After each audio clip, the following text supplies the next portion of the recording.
canaltro.com.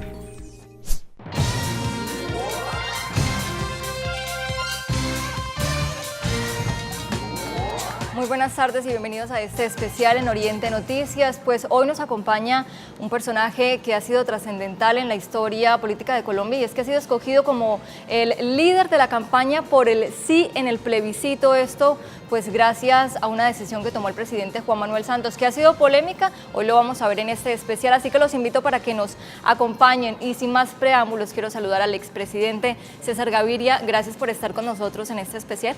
No, muchas gracias a ustedes por darme esta oportunidad para hablar del plebiscito, para dar los argumentos de por qué los colombianos deben votar el plebiscito por la paz, cómo eso representa la solución de un problema que ha costado muchas vidas, muchas víctimas, y que se llegó el momento después de grandes victorias militares en los dos últimos gobiernos, y de muchos intentos de varios gobiernos, que estamos llegando al punto donde la solución final fue de negociación y no seguir creciendo de manera indefinida una fuerza pública que ya de hecho es la más grande de América Latina. Nosotros tenemos más soldados y policías que Brasil, y eso es una cosa hasta difícil de entender. Nadie en el mundo gasta más en seguridad en proporción a su producto que Colombia. Entonces nosotros ya hemos recorrido un camino que era necesario, pero también ya llegamos a un punto donde el país no se puede seguir desangrando y donde no podemos pensar ni siquiera en cuántos años más necesitamos para derrotar a la guerrilla, sino cuántos muertos más nos faltan para finalmente dentro de unos años llegar a la paz. Sí, usted lo ha dicho, lo dijo el presidente Santos cuando anunciaba que se habían cerrado las negociaciones en La Habana. Incluso le agradeció a todos los expresidentes, incluyó al expresidente Álvaro Uribe, porque esta vez sí se va a lograr pues ese cese de hostilidades y la paz con las FARC. No, esta vez se va a lograr porque hay varios factores que se conjugan. En primer lugar, las victorias militares. Eso ha sido un factor fundamental. El trabajo que se hizo con el Plan Colombia, el trabajo que se hizo durante el gobierno del presidente Uribe, el trabajo que se hizo con Juan Manuel Santos como ministro de Defensa, con Juan Manuel Santos como presidente, ha permitido llegar a un punto que las FARC saben que no se van a tomar el poder por las armas. En segundo lugar, estamos llegando a un punto donde la comunidad internacional ha puesto en el epicentro como el problema más importante por resolver inmediatamente el tema de la paz de Colombia. Ese es el mayor esfuerzo de paz que hoy se está haciendo en el mundo, y por eso se está haciendo con el apoyo de las Naciones Unidas, del Papa, de los Estados Unidos. Ellos son garantes de que esto se va a cumplir, y las cláusulas que hay en esos acuerdos nos comprometen a nosotros, pero también a la comunidad internacional. Y los Estados Unidos posiblemente les dará una segunda oportunidad en materia de narcotráfico, de delitos de narcotráfico, pero se va a cuidar de que cumplan, porque si no cumplen, volverán con toda su severidad, y nosotros también. Sí, usted lo ha dicho, este proceso está blindado por temas internacionales, la ONU está metida allí, pero he leído pues varios analistas, periodistas que han dicho no había necesidad de hacer un plebiscito, el presidente tiene todas las facultades para firmar un acuerdo. ¿Usted qué piensa y por qué arriesgarse, si se puede llamar así, o por qué el presidente insistir en que sea el pueblo colombiano quien refrende lo que se logró en La Habana? No, yo creo que eso es un respeto por la gente. Yo creo que el presidente Santos tiene razón en que una decisión tan importante, tan trascendental para la vida colombiana deben tomarla los ciudadanos, deben saber qué fue lo que se negoció. Los argumentos en favor y en contra se van a ver en público. Sí. Es el pueblo colombiano, de una manera que confiamos, los ciudadanos lleguen a estar informados, sepan por qué van a votar. Y yo creo que es un gesto democrático y correcto del presidente Santos frente a los colombianos, al que él se comprometió, no con la guerrilla, no con la oposición, sino frente al pueblo colombiano, en el momento que inició las negociaciones de paz. Sí, también se puede prestar para el tema de la polarización en el país, expresidente. Ya uno ve los que están en sí, a favor del no, que si vuelve o no vuelve la guerra, y además pues este hecho ha tomado otros tintes políticos ahí. Pues usted lo ha dicho ayer, el discurso o esta semana que pasó en Senfer, que el procurador posiblemente sea quien está defendiendo la campaña por el no. El expresidente Álvaro Uribe también dice, ya empezó por la campaña por el no. El presidente Santos dice, no le pare bolas y usted haga política, le dijo a los gobernadores. ¿Cómo evitar esa polarización tan grande que se viene para el país? Esa polarización no es por el plebiscito, esa polarización es por el proceso de paz. La hubiéramos tenido igual si no hubiera plebiscito, porque pues el proceso de paz está allí, sí, y hay personas que están en desacuerdo o con algunas partes del acuerdo o con todo el acuerdo, y yo me imagino que va a haber personas que están en desacuerdo con algunas partes, pero le van a dar una oportunidad a la paz. Sí. Creo que va a haber muchos colombianos que se van a comportar así. Por eso hablamos de paz imperfecta, porque la paz perfecta pues no existe. El presidente lo explicó, hay una dosis de justicia y una dosis de paz. Si uno exagera la dosis de justicia no hace la paz, tiene que encontrar un justo medio. Y yo creo, como lo dijo el negociador de paz Humberto de la Calle, que esto es la paz posible. Sí. Hay gente que se imagina otros escenarios, pero lo que una comisión muy seria realizó durante 4 años, con una enorme seriedad, con un gran apoyo de la comunidad internacional, es la paz posible. Es la paz que nos permite que las FARC abandonen las armas y se dediquen a luchar por sus ideas, por medios pacíficos. Eso es lo que es posible. Hay ciudadanos que todavía dicen, no, es que tienen que estar en la cárcel. Sí. Pues yo no sé de ningún caso en la historia de la humanidad que una de las partes se siente en la mesa y diga, no, es que yo me voy para la cárcel 20 años o 30 años. No, eso no es una negociación. Si los tuviéramos en la cárcel y los pudiéramos juzgar, obviamente podríamos hacer eso. Pero es que no los tenemos en la cárcel, sino en el monte, y son todavía poderosos y tienen financiación y todavía causan una enorme perturbación que en el último año no se ha sentido porque ha habido una tregua al fuego unilateral. Sí.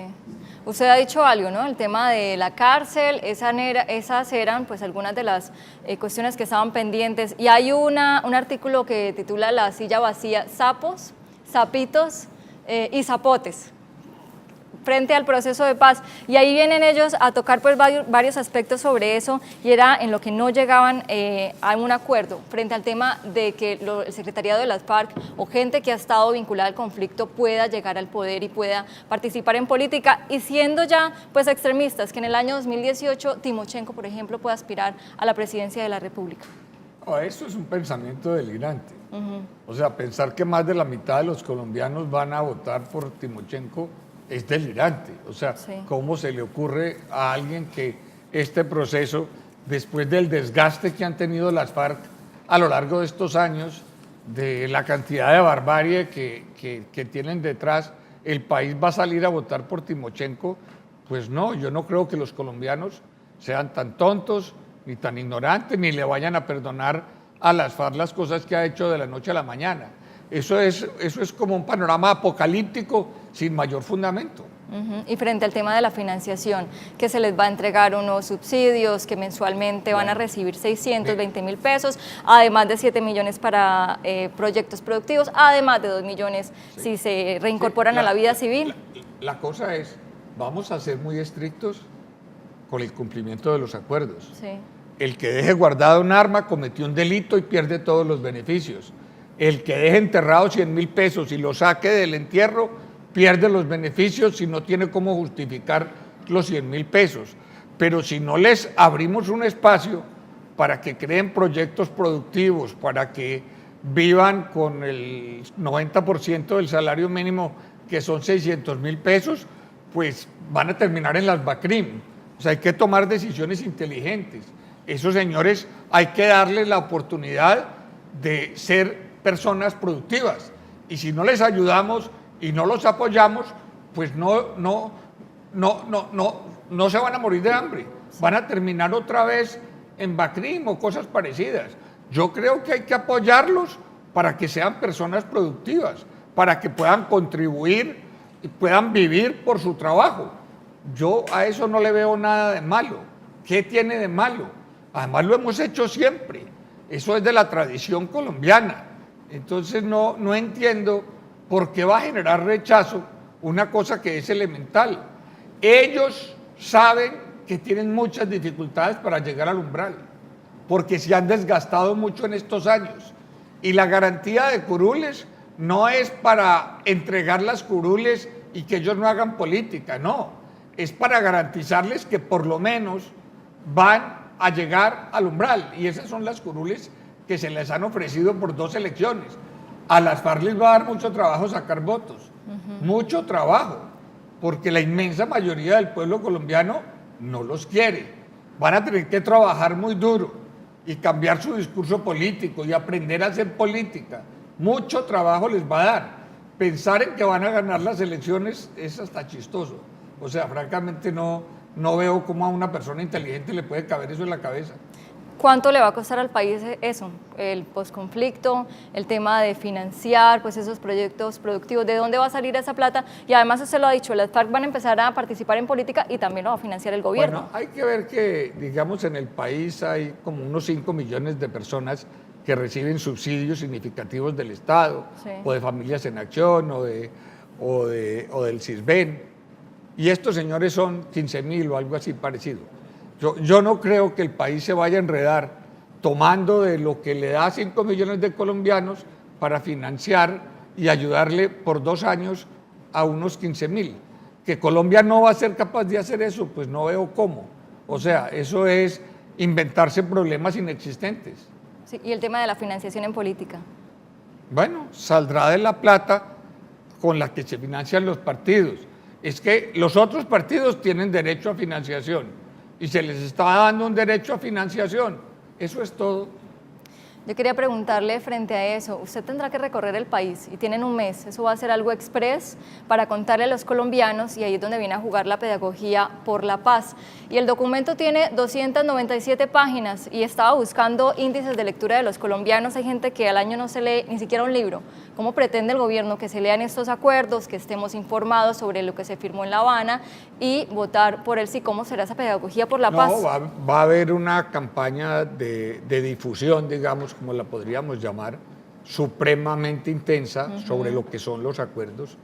Se va a dar en televisión y en radio, sí, va a ser masiva, va a ser intensa y yo creo que para cuando llegue el 2 de octubre la inmensa mayoría de los colombianos van a tener claro por qué van a votar, por el sí o por qué no van a votar por el no.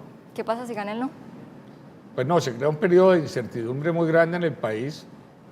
Yo creo que, pues obviamente sigue la guerra, porque esos señores no se van a devolver al monte con sus armas a hacer picnics.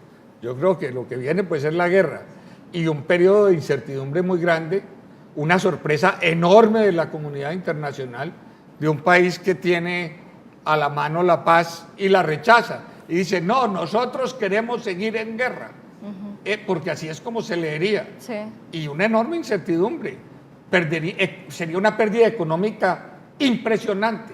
La desconfianza que se generaría en Colombia sería aterradora. Todo el mundo nos vería como un país extraño y raro. Ya de hecho nos mira así porque estamos en guerra, pero estando cerca de una paz que todo el mundo ha patrocinado, rechazarla sería el desconcierto de todos los inversionistas extranjeros, de todos los países extranjeros. Pasaríamos a ser un país muy extraño. Sí, pero ahí es donde uno se pregunta por qué el presidente le tiene que decir a su vicepresidente que apoye el plebiscito y que apoye el sí. No, el vicepresidente debería estar apoyando el sí sin reservas desde hace rato. Yo no le he entendido esas reservas y ese silencio. Ahora entiendo, ha dado una entrevista para Semana donde se ha enfrentado a la columna vertebral de los acuerdos. Dice que va a votar por el sí, pero la justicia transicional para todos es parte integral de los acuerdos y parte integral de la cumplimiento del Tratado de Roma, que entre otras cosas el procurador y la oposición siempre dijeron que nos iban a intervenir porque no lo íbamos a cumplir. Pues bueno, ahora estamos recorriendo, llevando el primer proceso de paz en el mundo que cumple el Tratado de Roma, no ha habido ninguno otro. Estamos construyendo un camino que la comunidad internacional nos ayudó a construir. Eso está en el tratado, en los tratados internacionales, como las amnistías están en los convenios de Ginebra. Lo que estamos es cumpliendo las normas internacionales, ajustándonos a ellas. Y de pronto resulta que no, que lo que hay que dejar es que la justicia juzgue. No, pues así no se hace la paz, así se hace la guerra. Si lo que queremos es que la justicia colombiana, sin ningún cambio de normas, ni de rigor, ni tribunales de estas características, pues nada, seguimos en guerra. Entonces, pues a mí sí me preocupa que el vicepresidente se haya ido contra un elemento que es central en los acuerdos, fundamental en los acuerdos. Queremos que dejen las armas y después la justicia transicional es la parte más importante del acuerdo. Inclusive me da la impresión de que invita a la Corte Suprema a que se subordine contra los acuerdos. No, perdón con el señor vicepresidente. Eso va más allá de lo que él debe hacer como funcionario público, porque está impulsando a una institución como la Corte Suprema a decirle sublévese contra los acuerdos. A mí me parece irresponsable. ¿Se estaría perfilando como presidenciable para el 2018? No, yo no sé por qué lo esté haciendo, pero pues bueno, yo me alegro que Cambio Radical vaya a votar por los acuerdos y que el vicepresidente, pero usar los argumentos que está usando para tomar distancia me parece peligroso. Ese acuerdo sin justicia transicional, pues no es acuerdo de paz, sencillamente deja de existir. Entonces, pues, y efectivamente está usando los argumentos de quienes van a votar en contra del acuerdo. Yo no creo que sea constructiva esa contribución. Me alegra que Cambio Radical vaya a votar, pero esos comentarios y esa distancia lo hacen pensar a uno que, bueno, o que hubieran preferido que no hubiera habido acuerdo, o que están contra la médula central del acuerdo. Sí, antes de irnos a una pausa, si usted fuera el presidente y tiene un vicepresidente con ese comportamiento, ¿qué haría? ¿O qué le diría al presidente Santos? No, al presidente Santos no hay que decirle qué tiene que hacer, además él no hace caso. No. No, a mí no me importan las relaciones entre el vicepresidente y el presidente.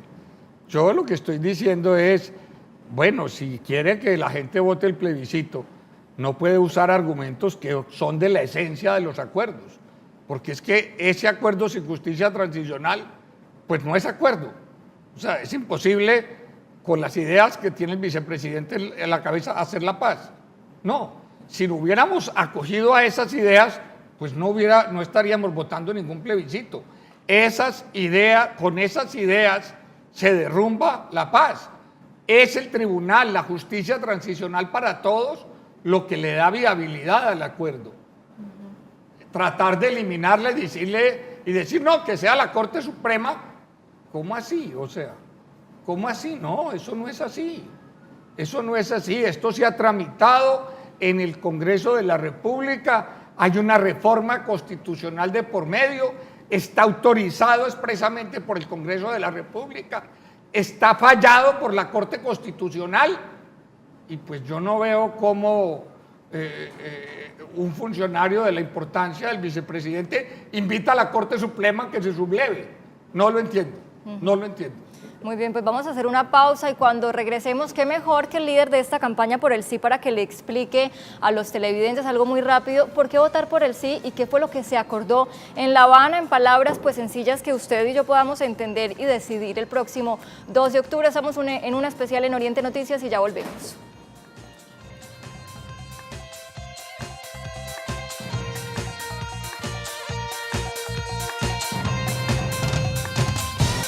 Regresamos a este especial en Oriente Noticias, hoy compartiendo, discutiendo, debatiendo, bueno, como ustedes lo quieran ver, con el expresidente de Colombia, César Gaviria, pues quien nos ha concedido este tiempo para hablar de paz, un hecho histórico. Hoy somos la mira de medios internacionales, organismos, y esperamos ser ejemplo a nivel latinoamericano y a nivel mundial sobre lo que ha pasado en Colombia. Esta semana estuvo también uno de los negociadores en Irlanda del Norte y decía, bueno, felicito a Colombia y lo veo con muy buenos ojos. Les voy a leer textualmente, algunos ministros dicen, más inversión, más empleo y más oportunidades para progresar, pues gracias a la paz. Vamos a ver, antes de conversar con el expresidente, lo que fue pues el anuncio oficial por parte del presidente Santos del cierre de las negociaciones en La Habana.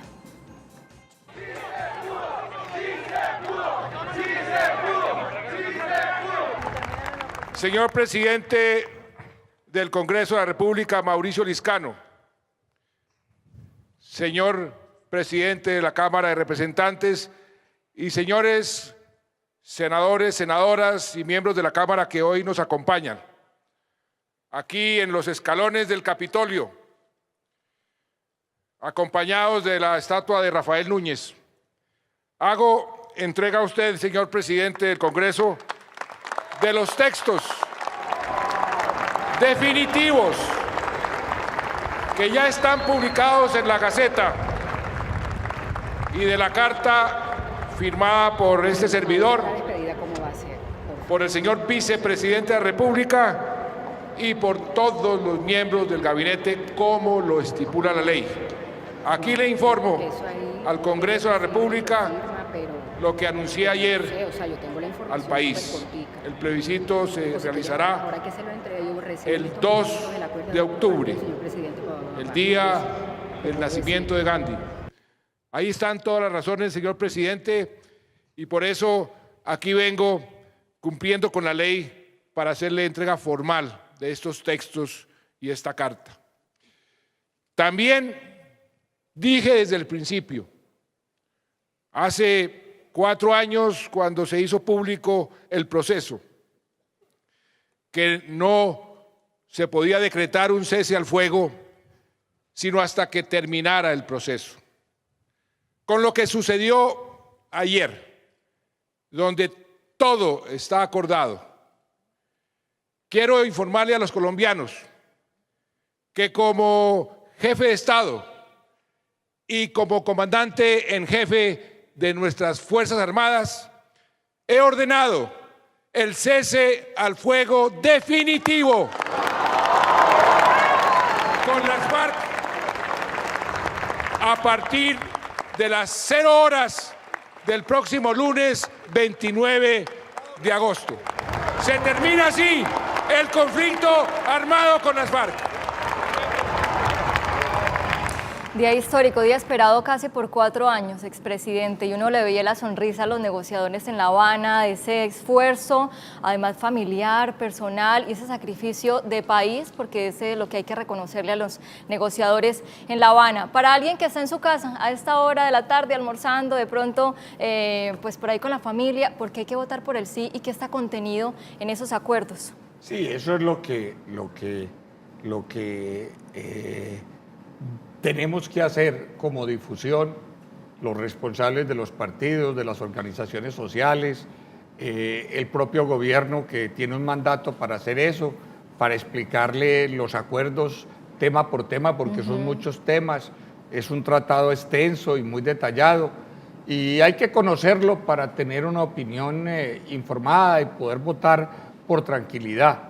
Pero de lo que los colombianos no pueden tener duda es que esto es, y si votan que sí, que esto es el fin de la guerra con las FARC, sí, que le van a entregar sus armas a Naciones Unidas, que se van a someter al Tribunal Internacional que está concebido en los acuerdos, que está firmado por Colombia y depositado en 7 sitios distintos, en Noruega, en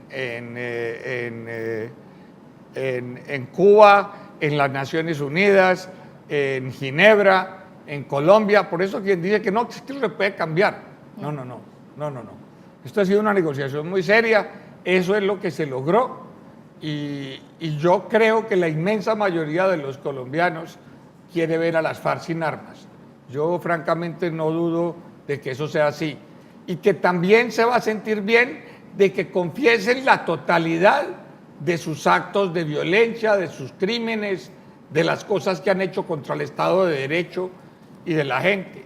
Y que los militares también lo hagan y también lo hagan los empresarios a cambio de ese tratamiento de justicia menos rigurosa, que es lo que en el fondo significa tener mucha verdad, tener paz y tener un poco de justicia. Van a recibir una sanción los responsables de crímenes de guerra. Esa sanción, digamos, puede ser con una especie de prisión domiciliaria, cosa de la que han disfrutado pues, muchos colombianos, ¿no? Tampoco es una cosa tan excepcional. Y yo creo que la inmensa mayoría de los colombianos va a llegar el 2 de octubre y va a decir, le vamos a dar una oportunidad a la paz. Tal vez esta partecita no me gusta, pero le vamos a dar una oportunidad a la paz. Yo no voy a votar porque mi país sigue en guerra. Sí, uno lee pues historias de personas que han estado víctimas del conflicto, incluso Claudia Palacios lo resume en un libro que se llama Perdonar lo imperdonable y el resumen es que las personas que han estado más de cerca y que han sufrido de cara fuerte el conflicto están dispuestas a votar por el sí, están dispuestas pues a lo que usted dice, de pronto aquellos acuerdos con los que no se sienten muy bien, pero dice lo aceptamos y votamos por el sí. Usted también particularmente ha sido víctima de este grupo insurgente. Nunca me ha gustado victimizarme, pero la verdad es que, claro, yo he sido víctima de un secuestro de un hermano, de la muerte de una hermana, muy recientemente. Ya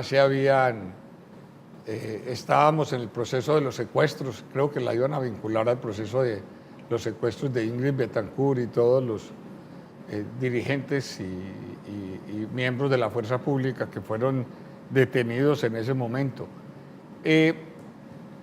Secuestrados en ese momento. No me cuesta absolutamente ningún trabajo de poner cualquier sentimiento personal y decir es más importante la paz de Colombia. No tengo la menor duda, estoy de acuerdo con todos esos. Lo que pasa es que las dudas a veces están entre gente de las ciudades que no ha sido víctima de tanta violencia o que vive muy segura y entonces pues dice yo qué voy a ganar. Y tienen que pensar, el país va a ganar mucho, el país va a ganar mucho en crecimiento, en credibilidad, en usar los recursos públicos para resolver los problemas sociales y económicos del país, en no seguir creciendo nuestro presupuesto de seguridad a límites que ya serían absurdos. Yo creo que la gente va a terminar y que es mejor la paz que la guerra. Hay ciudadanos que creen que es mejor la guerra que la paz y están aferrados a la guerra. Yo creo que la inmensa mayoría de los colombianos le van a dar una oportunidad a la paz. Sí. ¿Usted perdonó? Sí, claro que perdoné. Claro que perdoné. Por eso estoy de manera activa promoviendo el sí. Obvio que perdoné. Mi familia perdonó. No hay duda. Todos nosotros, eso es un capítulo cerrado de nuestra vida. Muy bien. Presidente, ¿qué viene ahora? Es decir, viene aún una fecha incierta, o bueno, si usted no la da en exclusiva, frente a cuándo será ese día en donde la firma protocolaria, se habla de la sede de Naciones Unidas, dice, ahí sí, no me meto en problemas. Se habla Cuba, algún lugar de Colombia o incluso la sede de Naciones Unidas para la firma protocolaria. Ese día comenzará pues también las zonas veredales y serán 6 meses en donde se espera pues que las personas que han estado vinculadas al conflicto empiecen esa reintegración a la vida civil. ¿Cuáles son los términos en los que se han planteado eso? Es decir, ya el lunes empieza a hacerse hostilidades completamente en nuestro país. Sí, en estricto sentido, yo creo que esos son los plazos del acuerdo, pero, por ejemplo, yo supongo que los Estados Unidos le va a pedir a Naciones Unidas la certificación de que entregaron las armas. Sí. Entonces es probable que ellos tengan otros compromisos que vayan más allá de los que están contenidos en el acuerdo para recibir beneficios que en este caso no son de los colombianos, sino de la justicia de los Estados Unidos de América. ¿Qué pasará a partir del lunes en Colombia? ¿Cómo se imagina ese panorama? No, yo me imagino un ambiente de celebración, de satisfacción, de alegría y de que el pueblo colombiano haya tenido la oportunidad de decidir por sí mismo el camino, que no se haya acogido a lo que piensan sus gobernantes o su Congreso o su Corte, que puedan tomar esa decisión y que toman esa responsabilidad, porque todos individualmente tenemos mucho por hacer por la paz de Colombia. Lo que vamos a alcanzar es el fin de la guerra, pero la paz hay que construirla. La paz necesita mucha inversión social, sobre todo en las zonas de conflicto, pero en general en el campo de Colombia, que tiene diferencias abismales con la ciudad. Pues vamos a hacer una nueva pausa. Al regreso, nuestro segmento final. Tendremos preguntas rápidas para respuestas rápidas. Hablaremos sobre ese apretón de manos con el procurador. Expresidente ya le dio la vuelta a Colombia. Los principales medios escriben en redes sociales. Hablaremos de eso y de otras preguntas más. Así que los esperamos en este especial en Oriente Noticias.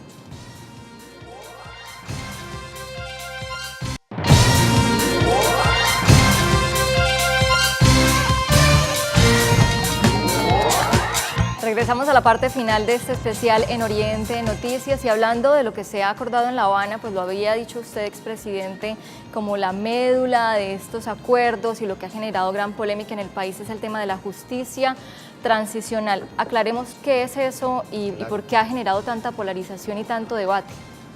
No, digamos que se reduce en una palabra, sí, que si hay mucha o no hay mucha impunidad. Exacto. Si se puede hacer la paz sin impunidad o con algo de impunidad.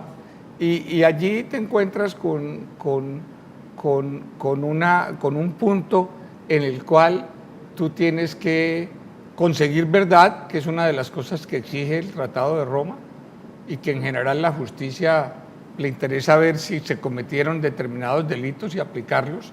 La verdad no es un concepto integral en materia de las normas de justicia, la reparación tampoco. Las víctimas, en muchas oportunidades, más allá de una sanción penal, quieren saber qué pasó, quieren conocer a los victimarios, quieren ver a los victimarios pedir perdón. El tema de la verdad es fundamental para muchas madres, para muchas familias. ¿Dónde está el cadáver de su hijo, de su hermano o de su padre?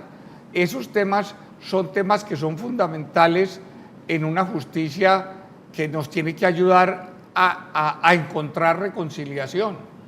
Y eso es lo que preservan esas nuevas normas internacionales que por primera vez se aplican en el mundo y las aplica Colombia para cumplir el Tratado de Roma, y en el que estamos siguiendo un camino que nadie más ha seguido, pero que la comunidad internacional y nosotros juzgamos sano, equilibrado.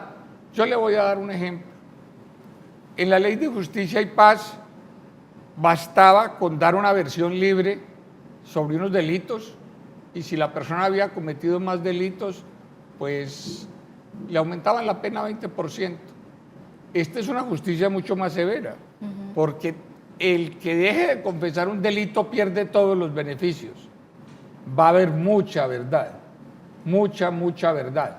No nos imaginamos la cantidad de verdad que va a salir si los guerrilleros, si los militares que tengan alguna cuenta con la justicia o que hayan cometido alguna arbitrariedad, si los empresarios cuentan lo que saben. Vamos a tener una dosis de verdad altísima y eso va a reparar a las víctimas. Lo único que repara a las víctimas no es una pena de cárcel, no.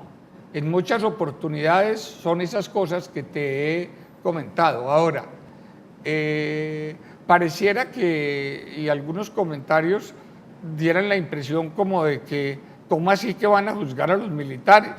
No, perdón.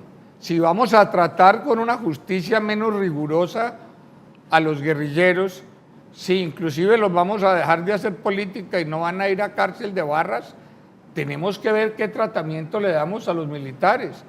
Yo de tiempo atrás he dicho, donde haya omisión en una guerra, pues los deberían excluir, No he leído las normas de justicia transicional, que son 75 porque no ha habido tiempo, pero la idea es que los militares puedan contar su versión de los hechos y también sean juzgados y tampoco vayan a cárcel de barras y también sean juzgados con mucha menos severidad, inclusive los que están condenados. O sea, hay una serie de militares y de generales condenados que tienen derecho, si es que vamos a darle un tratamiento especial a los protagonistas de la guerra, de que se revise su pena. Eso no es desconocer a la justicia, eso es otorgar igualdad. Si hay unos empresarios que colaboraron por intimidación con los grupos paramilitares, yo creo que van a ir a ese tribunal, tienen que contar su verdad, tienen que dar algo de reparación. Yo no me imagino que los metan a la cárcel. ¿Por qué? Oiga, porque los paramilitares están en la calle, los que cometieron los delitos de lesa humanidad. Entonces, eso más bien está enfocado a que esos grupos que también fueron protagonistas de la guerra tengan la oportunidad de tener acceso a una justicia menos rigurosa.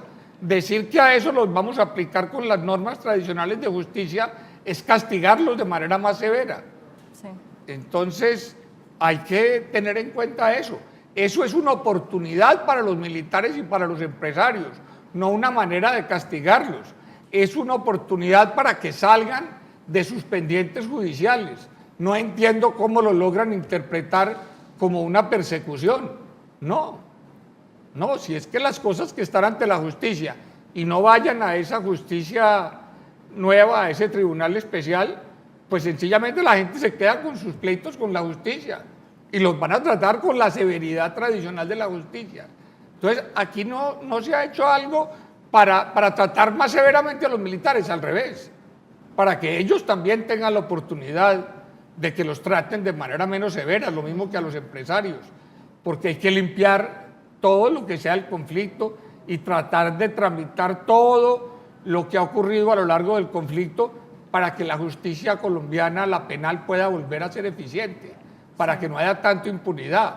Tenemos nuestra justicia, nuestra fiscalía, nuestros jueces investigando lo que ocurrió hace 20 o 30 años y no investigando las cosas que ocurren hoy. Eso, pues así se hace, pero eso no es lo más deseable. O sea, hay que pasar la hoja, hay que usar la justicia para que los ciudadanos tengan más seguridad. Y esa es la principal función de la justicia. Sí, una pregunta, ¿saldrán de la cárcel combatientes de las FARC?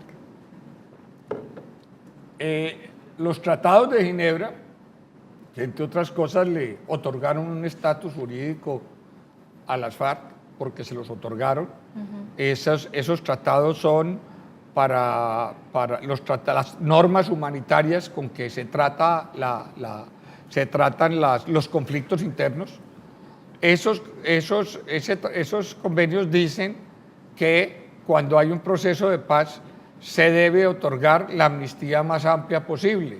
Eso es lo que va a hacer el Congreso de Colombia si se aprueba el plebiscito, otorgará una amnistía que no incluya los crímenes de lesa humanidad, los crímenes de guerra, una serie de crímenes muy graves a los que no se les puede aplicar amnistía. Pues a propósito de eso, esta semana estuvo acá en Santander y en Bucaramanga Patrick Colgan. Él hizo parte del grupo negociador en Irlanda del Norte, que fue un proceso exitoso y que sí es ejemplo en Europa y en el mundo. Y escuchemos lo que dijo él frente al proceso de paz en Colombia.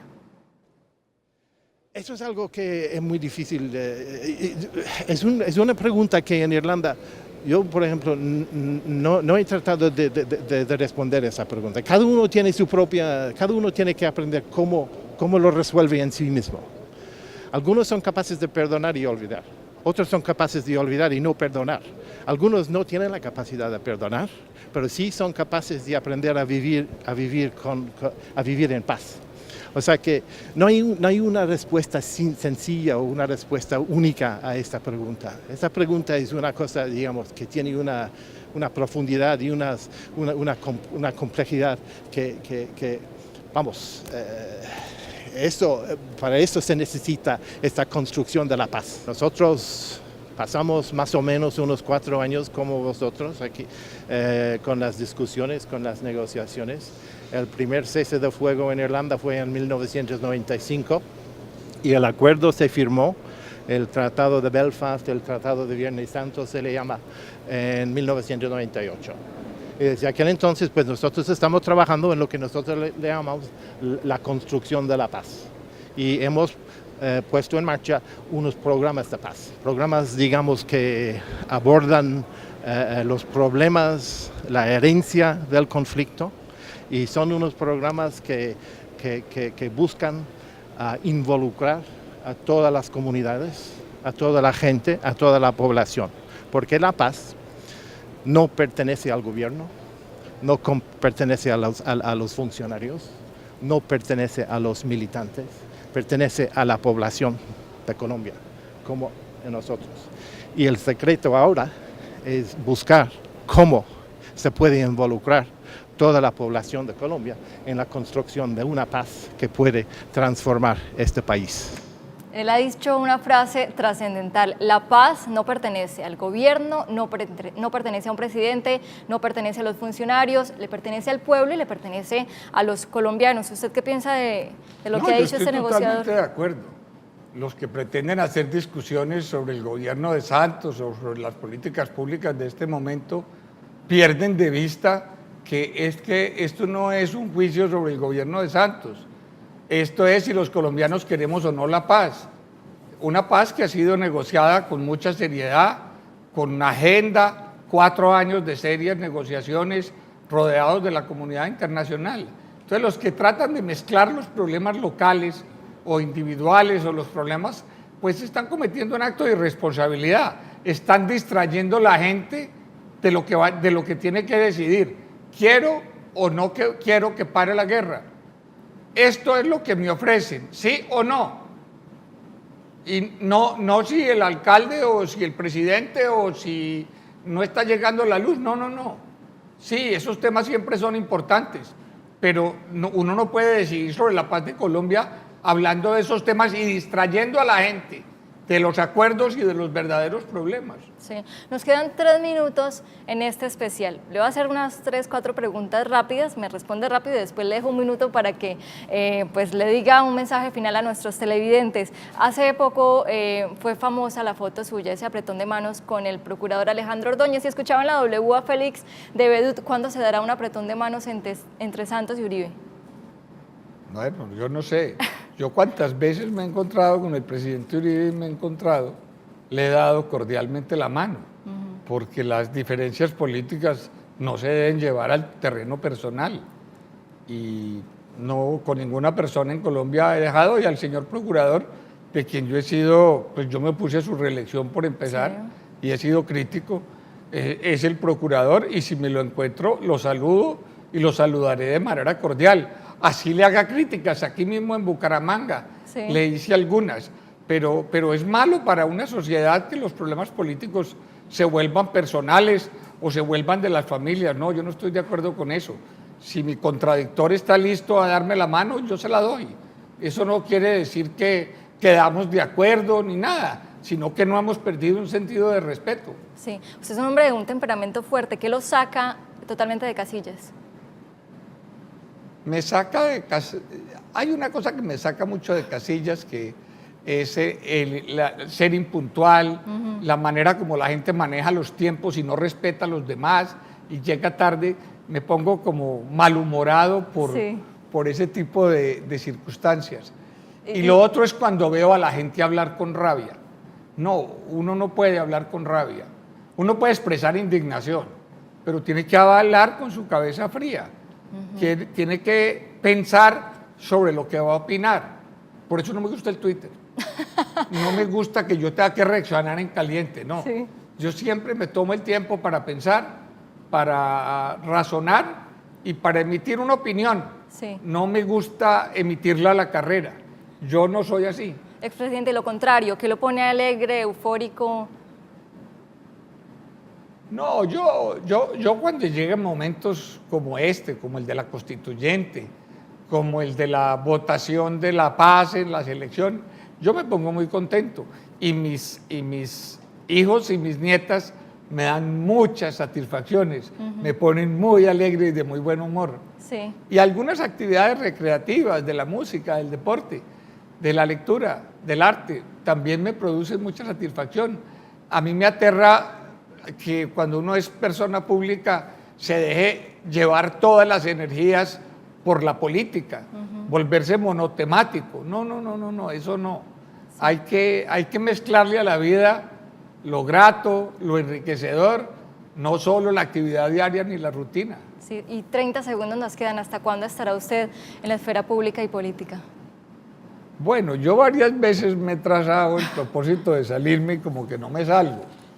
Por lo pronto, pues el 2 de octubre termino esta función y no sé qué sigue, sí. No sé qué sigue. Tengo que confesar una cosa, me importa mucho la paz de Colombia y que eso se pueda llevar a buen término. Y eso va a ser una consideración importante de si voy a tener alguna participación en la política del futuro o no. Muy bien, gracias. ¿A ti? A ustedes gracias por acompañarnos y el debate está abierto. El 2 de octubre Colombia decidirá por el sí o por el no.